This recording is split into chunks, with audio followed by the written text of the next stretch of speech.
Oi pessoal, vamos falar sobre intolerância a glúten. Então, alguns sintomas ou sinais que o teu corpo pode estar te mostrando e ser referente a isso. Então, vamos lá.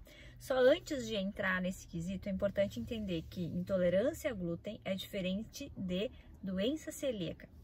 Doença celíaca é uma doença autoimune bem grave, que a pessoa ela realmente não pode comer nada, nem resquícios, nem contaminação cruzada, que é você pegar um talher e encostar em algo que teve presença ali de farinha de trigo ou qualquer composto de glúten, porque o corpo acaba vendo isso como um vilão e aciona todo o sistema imune para combater aquilo ali e acaba tendo uma cascata de sintomas bem mais severos, podendo levar a desnutrição, diarreia constante, perda de peso grave, enfim, tem um monte de sintoma aí.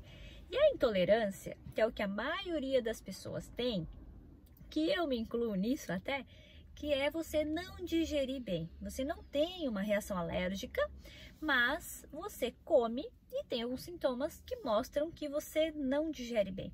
E aí a maioria das pessoas acabam tendo esses sintomas. Podem ser todos, pode ser um só, tem níveis de gravidade disso, né? Níveis de sensibilidade. A ideia é que você consiga observar as respostas do teu corpo, tá? Então, a primeira coisa que normalmente a gente relaciona é em questão de indigestão relacionado à distensão abdominal. Então, você come algo com glúten e o abdômen distende, fica estufado, aumenta gases. Algumas pessoas sentem um peso maior no estômago, no intestino. Então, você vê que aquela digestão não ocorreu como deveria, você não tá leve como deveria, tá? Aí, além disso, você ainda tem uma constipação. Então, você vê que o teu intestino, ele, por mais que você tome água, come fibras e várias coisas, ele ainda não funciona bem. Você não consegue evacuar bem, você evacua sempre de forma fracionada, com dificuldade. Então, você vê que não adiantou fazer todo aquele manuseio de dieta, não tá funcionando. Pode ser que seja oriundo do glúten, daí realmente você faz todo aquele manuseio que precisa estar presente, mas ainda assim não consegue fazer com que o intestino funcione como deveria. Então fica ali alguns resquícios de glúten que fazem com que você não consiga realmente evacuar como deveria, como se tivesse uma cola ali segurando tudo aquilo, tá? Então, indigestão em relação à distensão abdominal, gases, peso e constipação. Aí, além disso, um pouco mais severo, você pode ter ardência de língua. Então, parece que a língua tá um pouquinho mais inchada e ela fica com regiões queimadinhas, assim, parece que queimou, sabe? Então, pode estar relacionado a isso. Algumas pessoas, eu já atendi alguns pacientes que têm a mão escamando e os pés, por mais que a gente daqui a pouco veja se não é alguma outra alergia, né? Porque é muito difícil se decifrar só com um ponto só, né? Só o glúten. Mas quase sempre pessoas que a gente viu que não tem alergia a nada, não mudou sabão, não mudou hidratante, não mudou nenhum tipo de outro composto, e aí vê que ainda continua escamando as mãos e os pés, pode ser do consumo excessivo de glúten. Alguns cravinhos nessa região do braço, os cravinhos brancos também pode ser em relação a isso, umas bolinhas, né? Não só cravinho, mas umas bolinhas assim, é áspera a pele aqui no braço. Então, esses são alguns outros sintomas que podem também acontecer, mas quase sempre a gente tem essa questão intestinal e de distensão e intestino mais constipado, e aí esses outros vêm como agravantes normalmente de um consumo muito excessivo.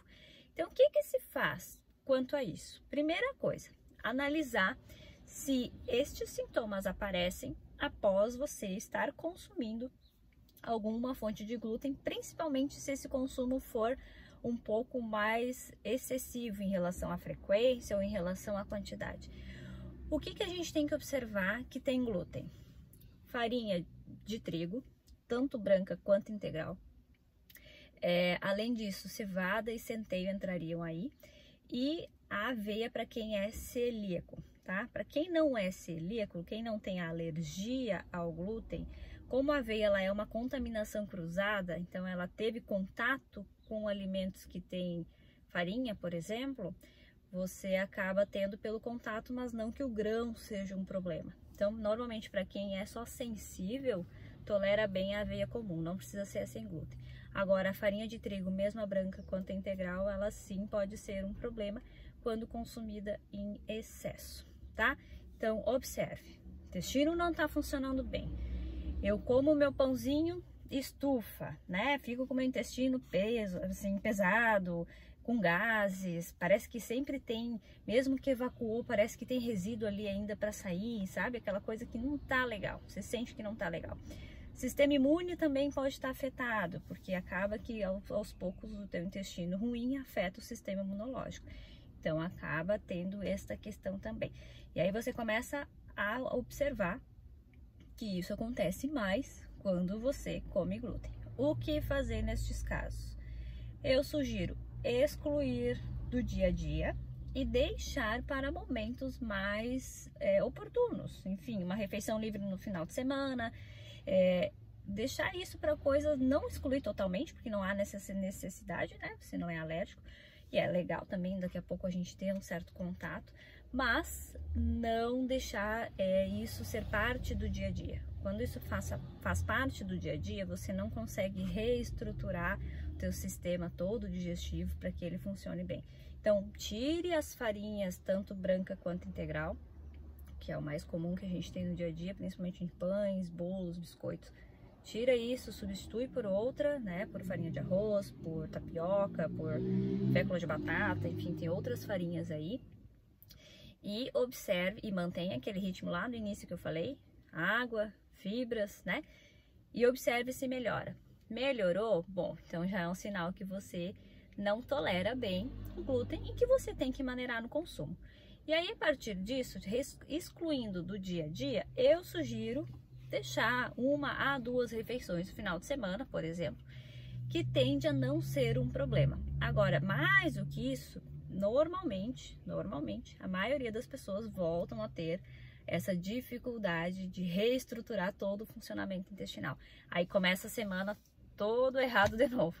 Então, se você conseguir manter entre 1 e 2 refeições, a maioria dos casos eu não observo ser algo significativo a ponto de mudar toda a estrutura intestinal e a gente ter todo um problema novamente. Mas é importante que pelo menos no dia a dia você evite, caso você tenha algum desses pontos que eu comentei antes, tá? Então veja, faça com que o intestino funcione bem, você precisa se sentir leve, precisa sentir que está evacuando com totalidade, não está ficando resíduo, ficando pesada, estufando. E aí isso pode ser o glúten. Pode ser que não seja, tá? Tem outras coisas que a gente precisa estar se atentando. Mas boa parte das pessoas hoje realmente não toleram bem. E aí só para fechar, em relação a exames, que eu sei que você deve estar pensando, né? Ah, mas eu vou fazer um exame para ver. Sobre sensibilidade alimentar, é muito difícil a gente conseguir diagnosticar isso através de exame, tá? Eu diria que praticamente impossível.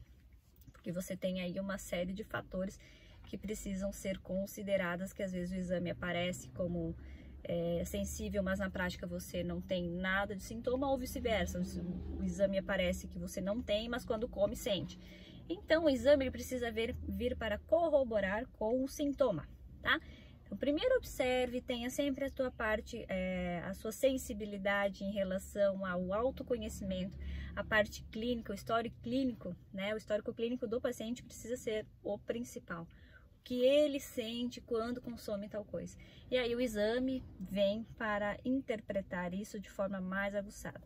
Mas independente se você consegue fazer exame ou não, tenha sempre a tua sensibilidade como primeiro lugar, o teu autoconhecimento, que isso é o principal de tudo, tá? E isso a gente não gasta com isso, né? Não precisa ter prescrição, enfim, é simplesmente você se conhecer e você entender o que é bom para você e o que não é. E óbvio que se você conseguir ter um acompanhamento para isso, que bom! Mas primeiro, autoconhecimento, gente. Depois a gente vai lá e potencializa e organiza as coisas para que tudo funcione bem.